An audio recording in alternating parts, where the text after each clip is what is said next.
Townsend Group. We are presenting your year-end December 31st performance report for real estate.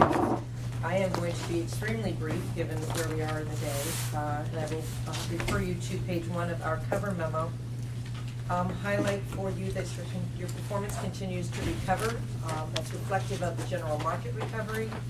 Some strong performance from some of your post-global financial crisis investments, as well as a decrease in impact from your those global financial prior to the global financial crisis, as they are liquidated into this strong market and liquidity returns.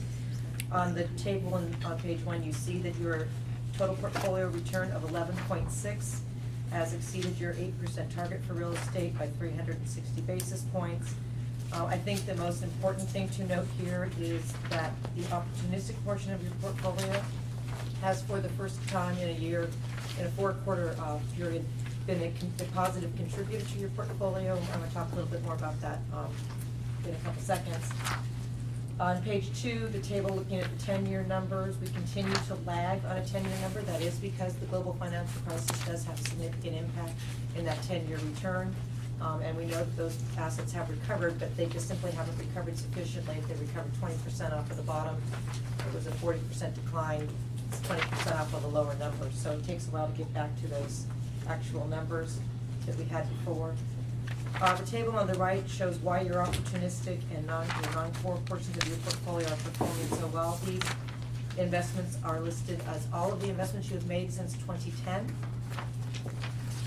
And that reflects basically your post-global financial crisis investments. For the first couple of years, you didn't actually have capital available to you because of the funding status. So as soon as that was available, investments were made, and all of those are performing at or above the expected returns, with prospects for continued performance looking very strong. With respect to compliance to the objectives, policies, and procedures, there are no changes to what we've been discussing in prior quarters. You remain overexposed to industrial. We continue to recommend that you hold that position, both because of the positive performance you're receiving in that asset class, as well as because industrial assets actually are the #1 looking property type for the next couple of years for performance. So we like that overexposure. Not interested in repositioning it, other than through looking at other alternatives for equally accretive returns. And the overexposure to debt in your core portfolio again reflects a change in policy. A few years ago, your managers have worked very diligently to decrease that debt, but we are doing so without incurring prepayment periods or costing the fund anything as far as diminished returns, again, in getting that debt down to the newly adopted policy level. And with that, I will just answer any questions you have. Great questions. Seeing none, I will open up for public comment on item number 9. Seeing none, I will close public comment. Thank you very much for the report. Item number 10. Item 10, discussion item, report on the investment performance of the retirement fund for the quarter ended March 31st, 2014. Mr. Coker, the floor is yours. Board members, I will invite Leslie Couts from Angela's to come and give a briefing on our performance update. Thank you, board members. It was a very good quarter. The period ended March 31, 2014. The plan ended with assets of just a hair under $19 billion. The returns for the plan during the quarter were 2.6%, which brings the fiscal year-to-date return to well over what your actuarial assumed rate is. It was an unusual quarter in that equities and bonds returned similar amounts. Within bonds, there was very good performance delivered by the plan's credit-oriented managers. High-yield bonds, emerging debt corporates, high-yield CMBS, and all the opportunistic strategies did extremely well. Because it was a bit of an unsettled market, not straight up, it was sort of grinding along in equities, the convertible portfolio did well during the quarter.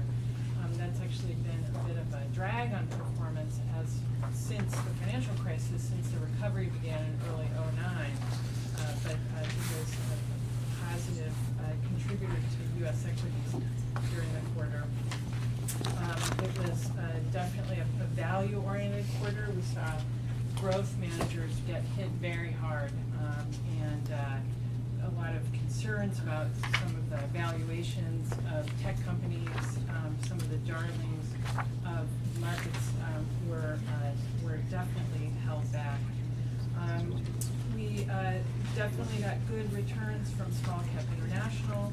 A few managers that have been weaker, such as QMA, has really shown recently, and in fact that has led to them being removed from the under review list.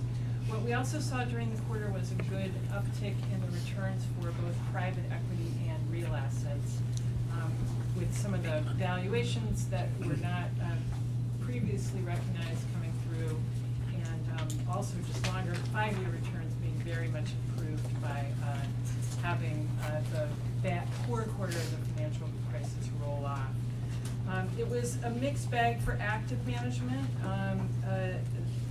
One of the underperformers is Vivian's small cap portfolio. That was a notable underperformer during the quarter. They actually had an excellent 2013, but it was just a very, very difficult quarter for their managers. There are, I think, 9 managers in their portfolio, so that's sort of a fun for small cap.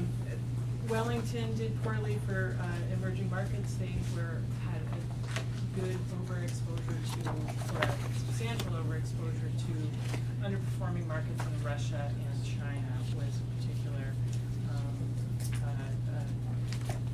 albatross for them. And then also Capital International has been weak for emerging markets growth.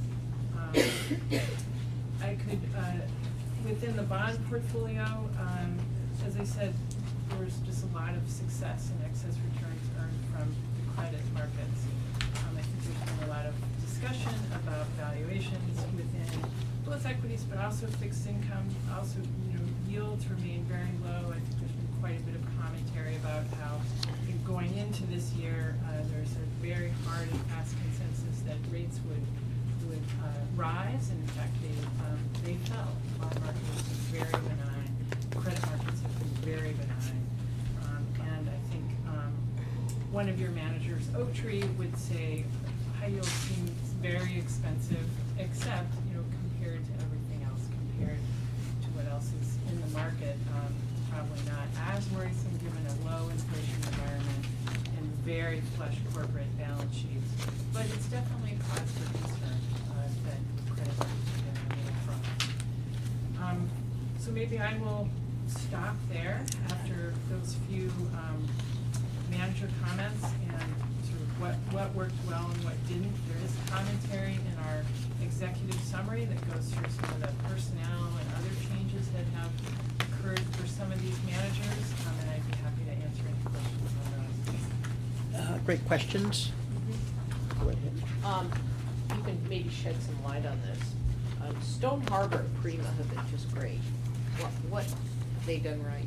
Well, Stone Harbor is a core plus manager, and they're very much, they have earned through the plus part of that portfolio. So they are very smart investors in high yield as an opportunity, and emerging debt is actually a particular forte of the firm. Sadly, we got a very tragic email this morning that one of their 13 portfolio managers who picks, who's responsible for local currency emerging debt, was in a very terrible car accident over the weekend. So it's that one of 13, not a cause for immediate action, but maybe an example of the sort of bolt from the blue things that can happen to managers. But those two areas, emerging and high yield, are really a forte of Stone Harbor. They've done well with that. As has Aberdeen, which has actually outperformed Stone Harbor in certain periods, not 5 years, but over 3 years, for example. They're also done well with the plus sectors, but you'll notice from our commentary there is a lot of organizational ferment at Aberdeen that concerns us. Prima is a very specialized managers where they will buy whole loans and then securitize them. Their absolute returns are obviously outstanding, this benchmark is a terrible benchmark. It doesn't represent really in any way what they do, but there really is no investable benchmark that does that. Okay, and then one last question. GMO came in front of us before in emerging markets. Would you consider that, more of your kind of high active share? Would they fit into a normal stable of managers, or would you, Bill, have put them into something more like your alternative manager? So an emerging market debt manager? Well, this particular one is very activist oriented, very government, involved. I mean, not like a normal kind of core manager. Yeah. I don't have any concerns that our fixed income portfolio is not differentiated enough from the benchmark for any meaningful access returns.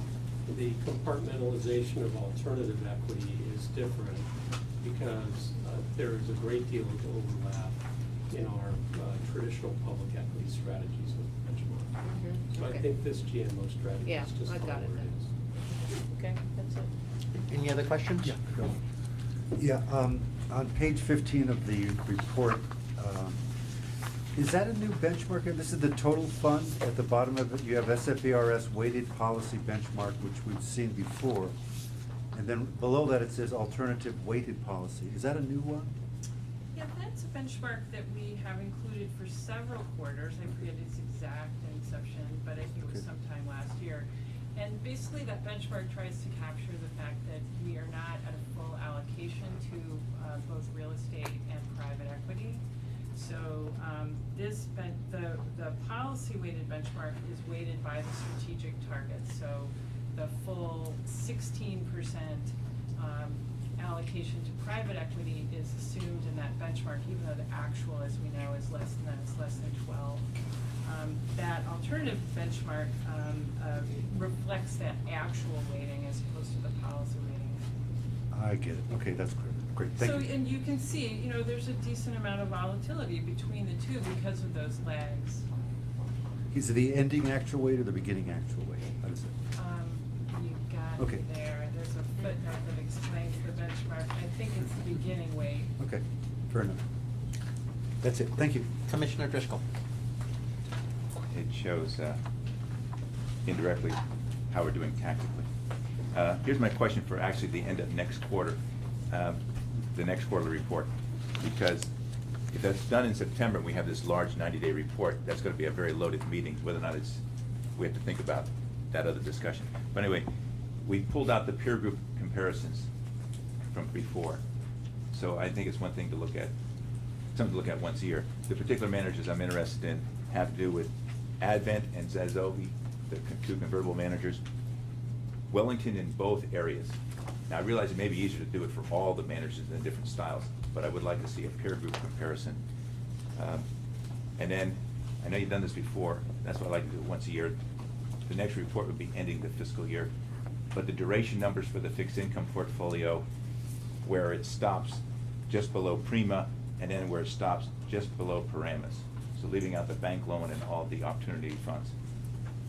I'm then trying to get the issue, a statement about how much risk we're taking. I know there's many risks covered, how much interest rate risk we've got, how much active risk, which I think, Mr. Coker, you already explained to us once already what you thought the active risk component of our portfolio is. So again, it's not based on this quarter, but the next quarter ending, a year ending number. Those are requests for future information. Thank you. Vice President Coker. Thanks. I want to go back to the executive summary where you highlight policy decisions that didn't work during the first quarter. I think my first question is do you see any trends that we should be aware of?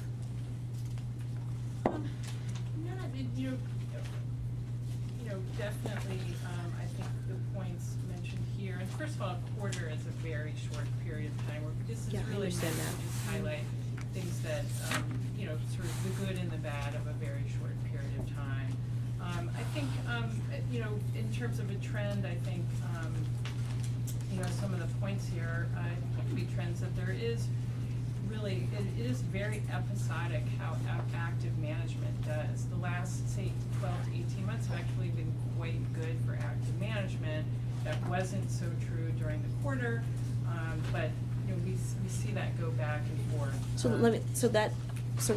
when I ask about trends, I'm not specifically speaking within this quarter. I am talking more in a historical context. Some of these funds we've had for a while, so I just wanted to know if there's a flag or something that we should be watching, or I mean, I think any of these things are things we watch all the time. As far as flags that would merit changing course, Yes. changing strategy, no.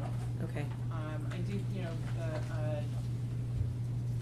some of the comments on asset classes such as fixed incomes, vulnerabilities, interest rate rises we've talked about. That wasn't really a factor for the quarter, but that's sort of, as we look over the horizon, some of the factors of where we are in the market cycle for major asset classes would definitely be one of the most important. Okay, and then I have a question, I guess it's a point of clarification. You have a sentence that says proactive management from SFERS growth managers with the exception of profit further hampered results. This is the last sentence in the last budget. Can you expand on that a little bit? Proactive management, what exactly does that look So like? that just means in those cases, the managers underperformed their index, meaning they held stocks, either different stocks than what was in the index or Okay. different weights than were in the index, and that led to underperformance relative to the benchmark. Okay, thank you. Any other comments? Seeing none, I'll open up for public comment on item number 10. Seeing none, I will close public comment. Thank you very much. Will you please call item number 11? Item 11, discussion item, report on managers under review. Thank you, Warren. And again, after we'll have some comments. I would like to just mention here that internal staff, we have significantly, I believe, upgraded our due diligence of existing strategies. I'm pleased to say that the public equity team as well as the fixed income team have met on site with every manager. It's comprehensive on site since February. That's raised some things for us to look into, but we have upgraded our internal due diligence. I'll ask Leslie to summarize the comments herein. So, Leslie Coates from Angeles, the under review list, is something we do quarterly. It's also reported in the Northern Trust report that you get. I think the changes that took place this quarter relative to previous periods, we added some managers. One was Aberdeen Core Plus, which is, we added that because the really leader of the strategy that you hired in 2007 is going to retire at the end of the year. They've had a lot of personnel turnover over the years. That is always a huge red flag for us, as you know. This firm has actually done, as I mentioned earlier, quite well for San Francisco since 2008. They're actually awful in 2008, but since then they've been quite good. But this portfolio manager concerns us quite a bit. We actually got a report today from the manager, which we'll be following up at a meeting we have scheduled, and possibly by phone sooner. Our meeting is scheduled for the 24th, but Aberdeen acquired Scottish Widows, which is a British investment firm. We were given the impression by Aberdeen that there would be virtually no impact on the North American fixed income portfolio. Lo and behold, we're advised today that 3 people are leaving the North American fixed income team, and 3 from Scottish Widows will be joining.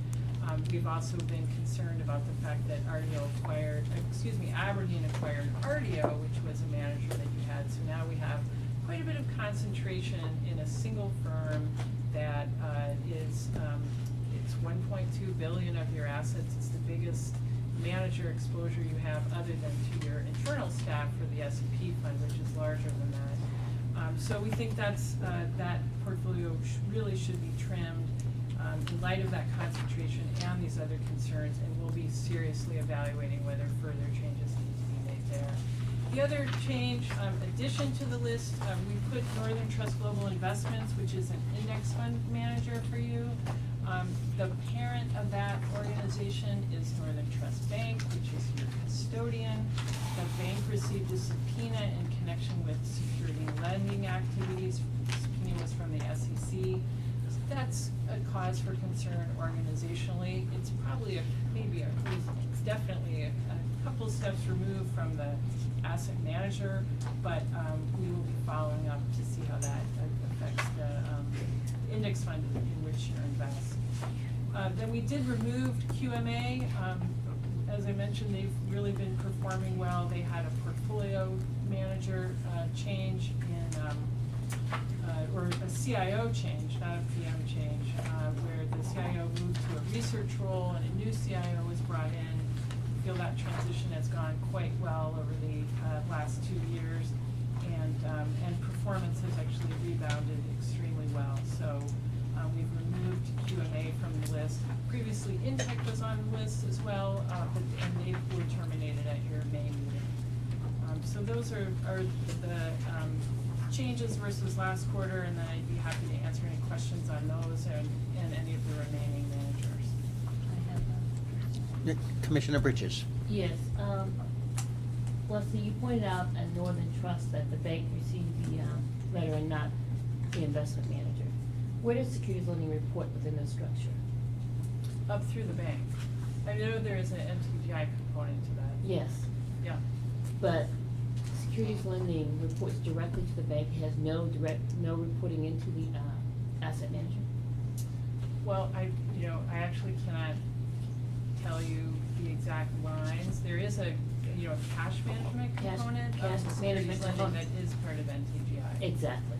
So if the bank receives something, it directly affects the other piece. So I would say stating that it does not is not probably the way to state it, because cash management, which is the other component of sec lending, does report into the asset manager. That's a fair comment. I guess I was thinking that management of the equity index funds in which San Francisco is invested is too. Right, but you can't separate the cash component from that, because one, it's an asset liability function, so you can't separate the two. One doesn't exist without the other. Fair enough.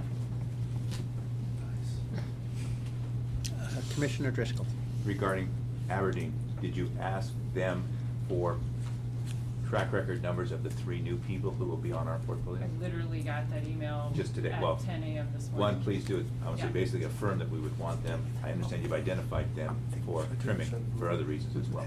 But without Yeah, doing a no, head, there's a lot we have to learn without doing a about head that. count, but of those type of personnel changes, meaning acquisitions, we always seem to come out on the short side. Not always, but more than half. And I have Go one right more, ahead. I have a question, probably for Mr. Coker, as well as Leslie, going back to the Northern Trustees. So for San Francisco, securities lending reports into fixed income, am I correct? If that's so, then how often is a due diligence done on that component of the business, either by Angeles or by the retirement system? It's really been by the retirement system, and I don't know the frequency. When this relationship was established with Northern Trust in 1995, and we had a chance to review the guidelines, which we did, and we signed off on, not knowing what was going to happen in 2008, the events that unfolded. All of the securities were either short duration, they were LIBOR-based, they were AAA and above at the time. So when we did the initial review, we were fine with the guidelines. So the last review was done in 08? 09. 09? As a in response to the crisis, we realized that the floating rate component notes, which were AAA, had a 30-year final maturity. That's what caused the crash. Exactly. And so those have been completely revised and changed to prevent that kind of. So all guidelines have been were revised in 09, which is getting to the meat of my question. Right. And then those are monitored by the fixed income division here Right. on a quarterly, annually, how often? Well, we actually review it, we're gonna have a call like Friday to review the securities lending activity, including the guidelines, on a monthly basis. Okay. Irregular, but roughly. Thank you. Anything else? I will open up for public comment on item number 11. Seeing none, I'll close public comment. Thank you very much for the presentations. Could you please call item number 12? Item 12 is an action item, review and approval to cancel pending real assets consultant RFP, and issue a revised real assets consultant RFP. Thank you, Norm, and I'll invite Art Lang and Peter Lynn to review the RFP for real assets. Okay, so this is a process that we started over a year ago. It is still unfortunately not complete. It's probably my biggest professional disappointment since I've been aboard. So we would like to request permission from the board to cancel the existing RFP, reissue so we can get a new set of candidates for the real assets consulting piece. Happy to answer any questions you have. Okay, I will open up for questions on staff recommendation. Joe, did you have something? No. Commissioner Myberger. Yeah, I had a question. Last time we talked about this 2 months ago. Or if you don't mind, how about, Please. Chair will entertain a motion so we can speak to a motion, if anybody's willing. Move the staff's recommendation to cancel the pending RFP and issue a new request. Is there a second to that? I'll second. Great. Thank you, Herb, for that Sure. latitude. Of course. Question I had, last time we talked about this 2 board meetings ago, I believe the direction was for President of the Board and staff to meet with the parties to see if we could hammer out an agreement. Was that done? I would like to address that because it was my suggestion. Yeah. It was one of the alternatives we were discussing, and at the time, Art Wong was not here, and he was the one who had led the contract negotiations along with the city attorney's office. When Mr. Wong returned to the office, I determined, based on my discussion with him, that it would not be of any value for us to have the board president or even myself as executive director reach out to Callan. And so it was considered as an alternative, but not a commitment that we would have done. So it was my determination that it would not have helped the situation and that we proceed with this as our recommendation. The board gave you direction. You didn't do it because you... The board did not give me direction. The board had as a discussion the possibility that we would involve the president of the board if it was determined that it would be helpful to move the negotiations along, and it was determined that it would not have been helpful to move the negotiations along. So we find ourselves here. What, let me just tell my thoughts on this, that the board has interviewed the candidate in public session. We all have a chance to meet the winning candidate. The board directed staff to come up with, to finalize agreements, and all of a sudden it's not being done. We were unable to meet contractual agreement. Can you expand on that? Probably not, because the contract, right now it's a pending RFP, and the discussion of where we are with, I mean, we've notified Callan that we have stopped negotiations, but the nature of the disagreements probably are protected, at least at this point. You haven't shown me enough to convince me to leave. Sorry. Any other comments? For me, I'm supporting the items, colleagues, to put it back on the street. But it looks bad. Sorry to say it. I mean, we have to face up to it. If we put an RFP out and we can't have a loop around in 3 or 4 or 5 months and hire a consultant, it sure looks like someone's gaming something. Forgive me for saying that way. It's come back to us on a couple of times on the calendar item and it's being pulled back. It is uncomfortable.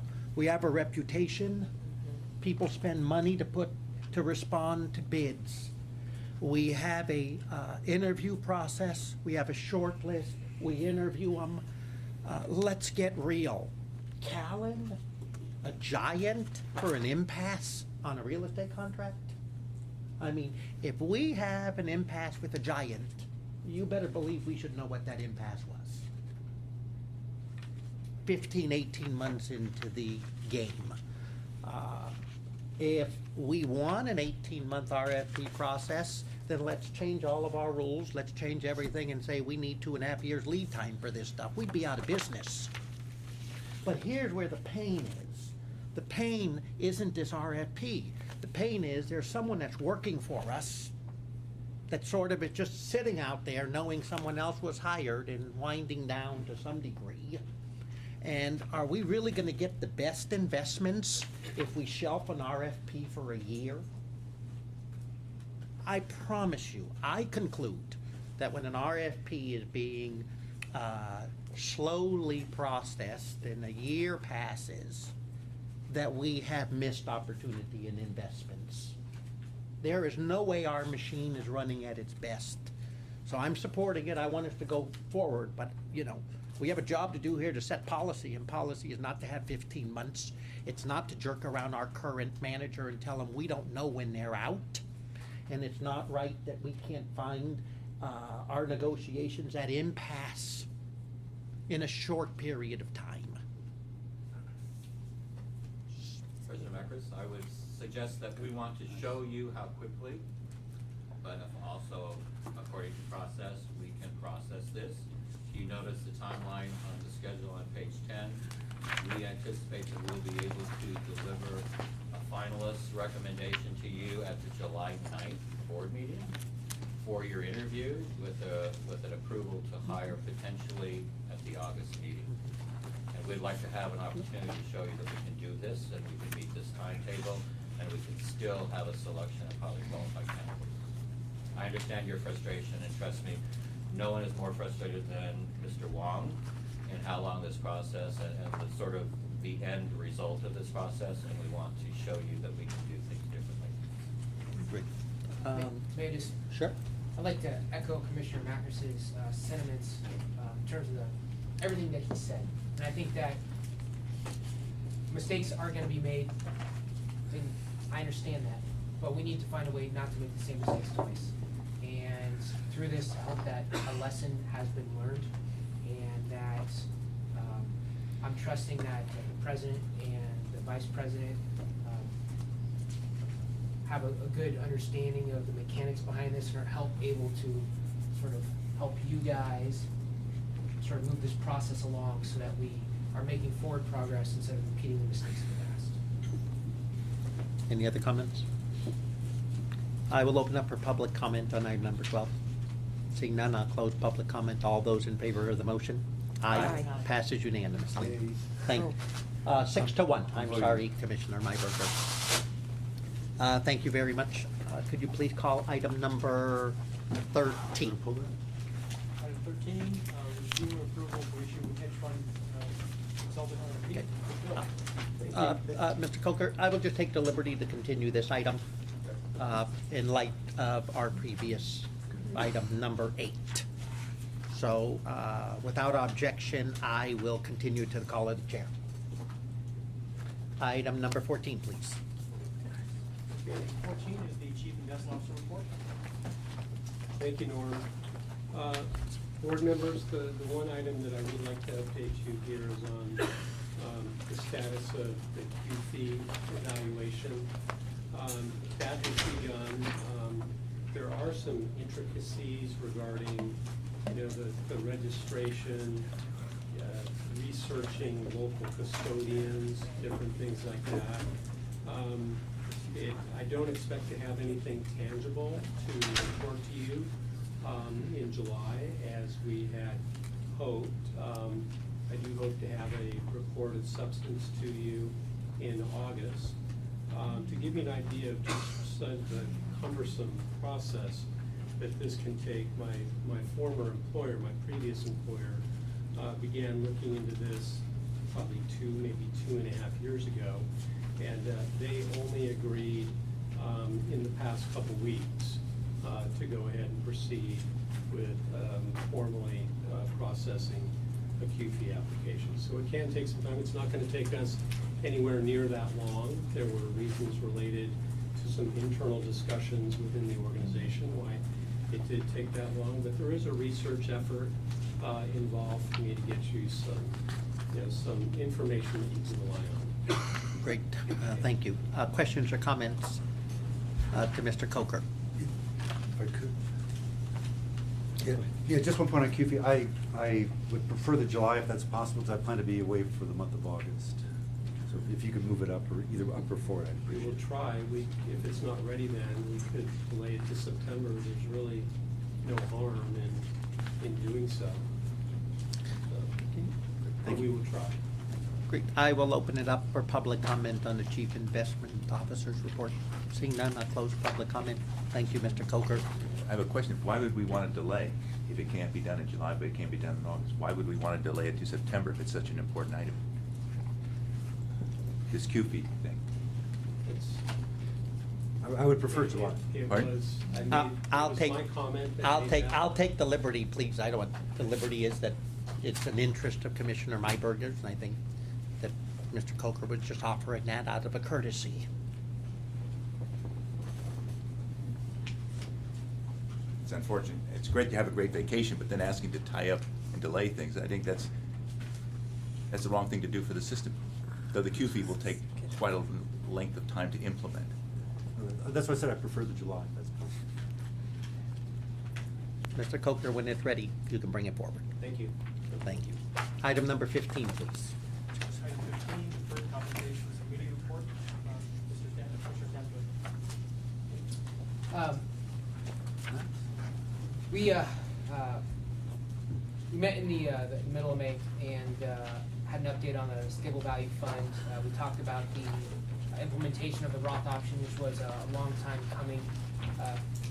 And now, when Prudential goes and enrolls new participants, they have the option of selecting either the Roth option or the traditional pre-tax option. We also talked about registered investment advisors and approving that, which would allow participants to use a registered investment advisor to give them guidance on their investments. Whereas in the past, the participants did not have that option through the system. So these were two big changes that people have been talking about for at least the last year since I've been on the committee. And I would say that they were good changes. They're being well received. Ms. Dre? Yes, that has been asked of us, and it's something that is consistent with what's available in the industry, so yes, we're very pleased that we're going to be moving forward with that option. And then, of course, we just talked about the forward calendar and the options that are sort of the roadmap for the next year, things that we might be looking at. Of course, we'll continue to bring you updates as we go through as we move forward. Good. Thank you. Any questions of the chair? Seeing none, I will open it up for public comment on item number 15. Commissioners, I noted with interest in Mr. Coker's recent... Your name for the record, Oh, Mike please. Keeble, San Francisco Police Officers Association. Thank you. Mr. Coker's recent report. And I was looking at page 11 of that report where he was talking about public equity strategies that use style box-driven approaches to investing in well-diversified managers. And on page 11, he comments, if I have it correctly, quotes, "This style box approach has been widely used for about 2 decades. The majority of investors that have used this approach have underperformed their benchmarks," end quote. Well, this was in a different context. Of course, this was talking about your investment asset allocation, but I noted a correspondence to how we and how you as a board structure your deferred compensation plan, and I would ask that when you do come to the next time when you look at what offerings you provide to we participants in deferred compensation, I think these comments by Mr. Coker are very appropriate, since in those offerings, we do use, for the majority, a style box approach, which our Chief Investment Officer is indicating results in lower performance. I want to go on record for myself and the 28,000 participants in saying that we prefer higher performance to lower performance. And please take a look at that the next time that becomes available. I think your comments were quite appropriate. Thank you. Thank you. Gotta work on that delivery. Any other comments? I will close public comment. Thank you very much, Mr. Chair. Could you please call item number 16? Item 16, deferred comp manager report. Mr. Rob. Julia Duran, Deferred Compensation Manager, and we have presented you with our report. wanted to highlight a couple of new items that are listed on the report, and that would be the enrollment in the Roth source on the first page. We now have 121 participants enrolled in the Roth. The Roth payroll contributions are also identified so that you can track that as we move forward. Of interest to me, I'm always concerned with leakage from the plan, and if you'll notice that under the rollover out dollars, it does represent that there is some leakage in the plan that is almost equal to the total pre-tax payroll contributions for the same period. Just wanted you to know that is something that is of concern to me, and that I do receive a monthly report from Prudential that we monitor, and I continue to work with the Prudential manager to see if there's any trends that we need to follow, and if we need to continue some different outreach efforts to educate our participants on rolling out of the plan. Do you have any answer any questions on that before I move on to the RFP update? Questions on the report? Joe? For the Roth numbers, the new participants are an account breakdown, not simply the dollars, but the number of people. The 121 represents the number of new Roth accounts that were opened. Is that your question? And then with the dollar amount, the total Roth payroll contributions is the 14,000. I see the dollars, but I don't see the number. I see 128 new participants, or is that all, coincidentally, all Roth? Is there a row missing on yours below that shows, does it show 121 directly under the 128? Not on mine. No, I apologize. Mine That's does. okay, just going forward, at least once a year, I'd like to know how the Roth program, which parallel they are separate. This will be monthly. Well, again, just a, Last page. occasionally I'm gonna wanna look at that number. Thank you. Great. Any other questions? And the next item, I will go to the next item. I'll open up for public comment on item number 16 first. Seeing none, I'll close public comment. Thank you. And could we call item number 17? Before we go there, we have members of the public who were here to provide public comment on item number 4, which is the consent calendar, which the board has already approved. It's my understanding that they want to request that the board exclude an approval of the retirement date of Louise Patterson, which is the 5th item down, where there was an ordinary disability retirement granted, and my understanding is your comment is related to the retirement date, not the disability itself. So it's at the president's discretion whether you would open this up for reconsideration and take public comment. But they have been here for the entire meeting. Absolutely. Chair will entertain a motion to open up the consent calendar so someone can speak to us. I'll make a motion. All those in favor? Aye. Passes unanimously. Could you please call item number 4 again for us? Item number 4 is the consent calendar. Great. We will open up for public comment. Thanks for your patience. Thank you very much. It's my misunderstanding. I went to have my hearing and I was granted. Your name for the record? I'm sorry, Louise Patterson. Welcome, Louise. Thank you. And then I received notice from the city and county that it was granted. I wrote a letter to Judge Tompkins. I was under the impression that it was myself that was going to be on the consent, not a group of people. I have been medically separated from the county. I've had several surgeries, and we were paying COBRA payments. Well, actually, it was a matter of getting CalPERS and San Francisco retirement systems together so that I would have the time accumulated so that I could retire vested. That did occur. However, it took the San Francisco retirement system almost 4 months to even get any information on that. And I had sent them information from 2006 that I was part of California Retirement, and that I did send it to San Francisco Retirement. I sent them my separation report, the information that says that I was vested as of June 19th, 2006, and that I was let go from San Francisco County on June 19th. this information in. I don't have copies for everybody, but I can spread it around if you want. So, my question is, why did they pick an October date when I was separated in June? And then, and I had reciprocity since 2006. Great, thank you.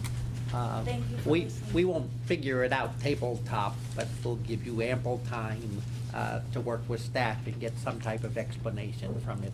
Vice President Cohen? Yeah, so I'm listening and I'm actually wondering the same question. So what I'd like to do is propose a motion that we continue this, that we continue the consent calendar so we can get an answer and. Can we just exclude her No, continue it. approval of her particular issue on the consent calendar to be a follow-up for the next board meeting? Well, Just the remove president has that item. indicated just. Just remove that item, and then we can approve the calendar without that item, Right. then it's on the table. Otherwise, it would hang up the approval of the remaining disability approvals on the list. So if you just, and it says it can be removed or separated out, and then you vote for the consent calendar minus the approval of Louise A. Patterson's disability retirement, and then you can direct staff to bring that back to the board with an explanation. Well, you know, and answer to But your no one's question. prejudiced by the No, no, vote no. today. So So the- if it was next month, no one's retirement pushed out, correct? Effective retirement date is October 1st of 2012. So once it's approved, we would pay her retroactively to October 1st, 2012. So moving it out a month would delay the processing of that retroactive payment by a month. No, the reason why I'm interested is, I think she raised an interesting an interesting case, and now I'm wondering if she's the only one that's on this packet. Is she unique in that sense, or are there others that are not as engaged in the process and able to advocate on their own behalf? That's where my questions lie. So that's the reason why I'm looking to dig in a little bit deeper. To explain the consent calendar, everyone who appears on the consent calendar has received a notice from us that in fact the hearing officer has either accepted or denied their application for disability, and that it will be heard before the retirement board on this meeting. So they all have the opportunity of appearing if in fact they want to contest. And in this case, it's a granting of a disability application, but it seems to be a discussion over the effective date. I mean, this retirement board has a rule that your retirement date cannot be any earlier than the first day of the month in which you come to make an application. There's also a coordination requirement, which is you must retire concurrently from CalPERS. So there's two things that, I'm not familiar with your case, but there's two things. You could have applied for retirement with CalPERS effective October 1st, 2012, and we had to make it a concurrent retirement in order to consider your service between the two plans. Or it could have been you came here in October, and that's when we told CalPERS, this is our effective date, because we do have to coordinate with CalPERS the retirement date. So I don't know I'll be happy to look at the file and report back as to the circumstances around Looks like I Yeah. know that. Michael Patterson, I am Louise's spouse. it. Michael Patterson, I am Louise Allison Patterson's spouse. The issue at hand is that she was separated on June 26th of 2012. That very same day, we went to the retirement place here, and the gentleman who was handling our case was unaware of the reciprocity process. And he said, well, I'm gonna have to get confirmation of this. So he sent away to get reciprocity, established. We told him it's already been established. We have a letter here that shows that, way back when she came from the Placer County down here to San Francisco, that it was established. I filed with CalPERS. Okay, so at that time, it's my understanding that The case should have been. the case should have been opened, the retirement date, they should have opened it. And as in most retirements, there's some back legwork to be done. You got to verify all the information and things, and then there is retroactive pay once it's been established. Well, if it wasn't for my diligence, and we wouldn't have even gotten this thing approved for October 26th. And they said it goes back to the first of the month. So they said that the best they could do is October 1st. And we argued that at the time, that July 1st should, well, actually, based on the June 26th separation, that June 1st should have been her effective retirement date. But because no one had ever opened up a case, and this gentleman just, after talking to his supervisor, was told to apply to Sacramento for the reciprocity, no one ever opened the case until the end of October, when I called and said, hey, we're about ready to roll over into another month here. My bank account's getting depleted. I've been paying $1,500 a month for COBRA. What's going on? And we finally established it, and then she said, well, I can only go back to the 1st of October. I said, well, no, that's not right. It should be back, and she said, October 1st, that's it. So out of duress, we signed the paperwork, and we went to CalPERS, and we told them that, that the date was October 1st, because we knew that the dates needed to be all concurrent. Otherwise, we'd probably still be going round and round with this department. No one wanted to listen to reason. Everyone just wanted to cover their butt, it seemed like, for a mistake made by an employee. We don't feel we have to pay for that. All I'm looking for, you want to keep it at 10-1, that's fine. I'm looking to recover our Because we paid our COBRA payments that we had to pay October. for 4 months. As And well. that's why we're here, and that's what we understood. And we were sent a letter, and it said, don't even bother coming. Don't what? Don't bother coming. No, it says I'm you're not paraphrasing, it says, required. yeah. We don't say don't bother coming. Okay, well, I mean, you're You're not required to attend. You're not if you're required on the to attend, consent, which and, is so quite I a guess it's already been difference than decided. don't bother coming. Right. I mean, how could it have been ruled on and decided when we still had a discrepancy with it? Well, we're And- delighted that you're bringing it to Thank our you. attention, and you are welcomed here. Whenever you want. I mean, no one in the retirement department wanted to sit down and talk to us about this. No one. Everyone just wanted to pass it off. Well, Okay. and so, to address one of the commissioners laughing at that and finding that that's funny, I will say that it. Excuse me, I was just. No. It's, No. the floor is given to the gentleman speaking. I'm sorry, I Okay. forgot your name. And then the chair will entertain a motion on the consent calendar. So I would like to make a motion to have an opportunity to listen a little bit further and dive into the Patterson's situation, ask thoughtful questions. So I would like to continue the entire consent calendar, just for 1 month's time, and see if we can move this. If there's not an appetite for that, then let the vote go. But this to me speaks to what could potentially be a larger problem within the department, and I think that we just need to figure it out. That's what I'm asking for. Great. Is there a second to that? I'm sorry, can you repeat the motion? To continue the consent calendar The whole- for a month, yes. The whole consent calendar? Yeah, so because the Pattersons have the wherewithal to come.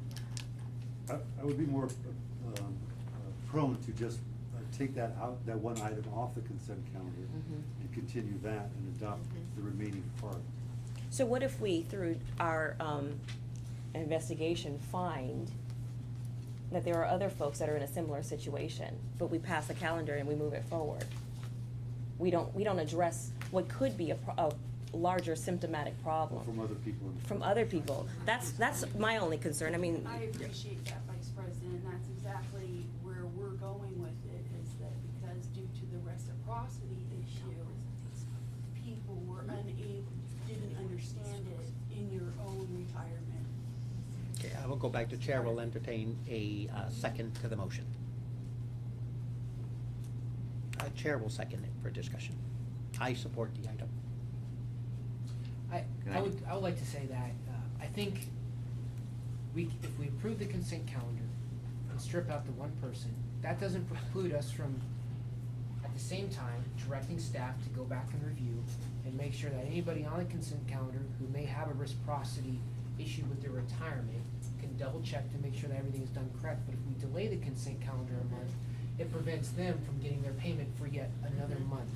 So I think that we can the spirit of your motion, I think, can be still accomplished, but we can do it tangentially while still approving the consent calendar minus one person.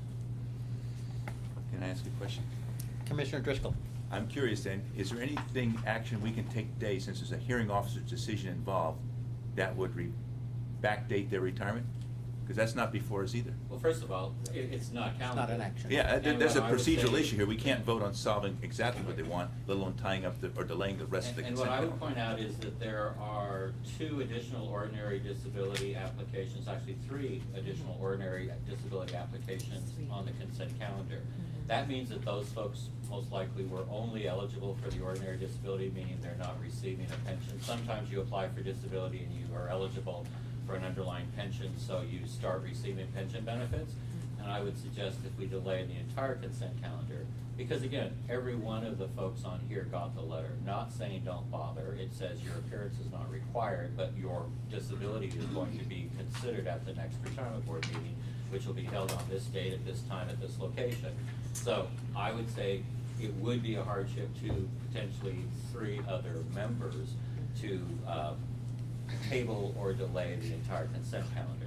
That being said, reciprocity does raise a very specific issue, which is someone who comes in and is not eligible for benefits otherwise, and we don't have anything in our file to verify that in fact there is a link, and that there is a very specific process that CalPERS requires us to exchange information through in very specific forms. I can envision someone saying, we need to verify, in fact, even though you had the paperwork, with CalPERS on their forms, that in fact reciprocity attached. Otherwise, we would say you're only entitled to a refund. I don't know how much service you had since you transferred here, but if it was less than 5 years, that might have been why the staff member said, until we can verify reciprocity, we can't talk to you about retirement benefits, because you're really only eligible for a refund. Now, how it was handled, I think it was obviously not handled well, but reciprocity for someone who has worked under our plan for less than 5 years makes it very difficult for us to counsel people on what their benefits would look like until we've gone through the CalPERS process of verifying service, verifying salary that you earned before you came here. Again, it sounds to me like staff, this was not handled well at the beginning.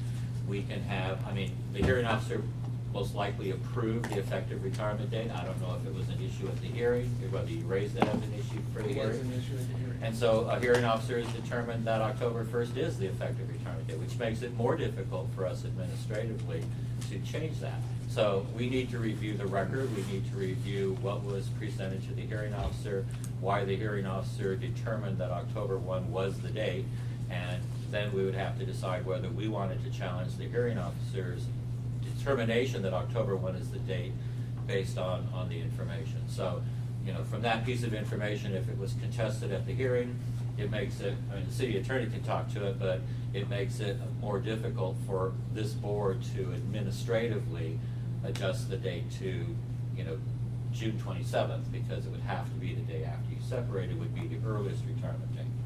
So I would suggest for the other folks on the consent calendar, it could potentially mean holding up their first pension check for an additional month if you continued the entire consent calendar. And this is very routine. We approve, 10 to 15 of these every month. Yes, I agree. And I believe that, people, I think this is an exception to the service, and it could be just based on the fact that, as Ms. Patterson indicated, there wasn't sufficient service for us to counsel them on retirement benefits until we verified the reciprocity. Okay, so just in the interest of time, I'm happy to withdraw my motion, or I should say amend the motion to specifically call out the Mrs. Patterson's situation for us to dive a little deeper into.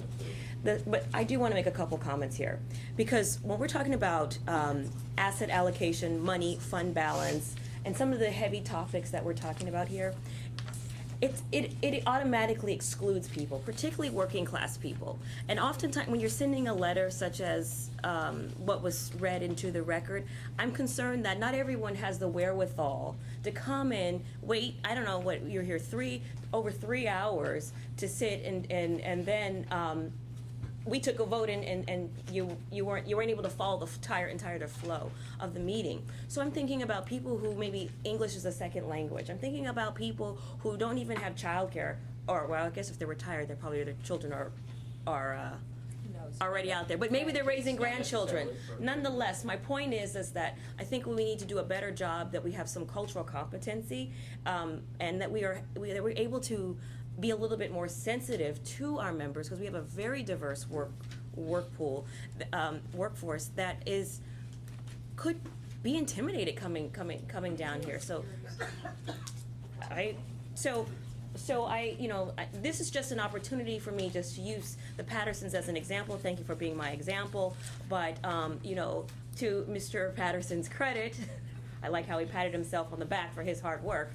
But absolutely not to roll over, to use his own words, that is coming from the African American community and having that experience.